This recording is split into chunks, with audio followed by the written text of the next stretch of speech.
তোমরা যারা বিজেপির সেনা আছো সবাই শুরু করে দাও মন্দির করা, কোনো মসজিদ থাকবে না, সব মন্দির। হিন্দু শক্তি জয় হয়েছে, সব মন্দির সবাই। তোমরা বিজেপির সদস্যরা, বিজেপির দলীয় লোকরা পাড়ায় পাড়ায় মন্দির করো, সমস্যা নাই, ঘরে ঘরে মন্দির করো, কোনো সমস্যা নাই, কিন্তু মসজিদ ভাঙলে তো সমস্যা আছে। তোমরা মসজিদ ভাঙলে তো আমগো সমস্যা আছে। এই যে বাংলাদেশে 20 কোটি মানুষের দেশ, এই দেশেও তাইলে মনে করো কোনো মন্দির রাখা হইব না। এই দেশের মন্দিরগুলা ভাঙা সব পাড়ায় পাড়ায় মসজিদ বানায় ফেলানো হইব, তখন কেমন লাগবে তোমরা? যদি আমরা পাড়ায় পাড়ায় মন্দির ভাঙা সব মসজিদ বানায় ফেলি, তখন তোমাদের যে লোকজন আছে, হিন্দু ধর্মের যে লোকজন আছে, এরা মসজিদে গিয়া নামাজ পড়বো, তখন আর মন্দিরে পূজা করতে পারবো না। তো তখন গিয়া সবাই মসজিদে নামাজ পড়বো।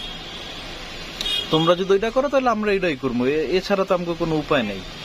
তোমরা মসজিদ রাখবা না, আমরাও মন্দির রাখবো না, এরকমই হোক, তাইলে ভালো হইব না? তখন দেই তোমরা কি পারো, আমরা কি পারি, দেখি, করতে থাকো।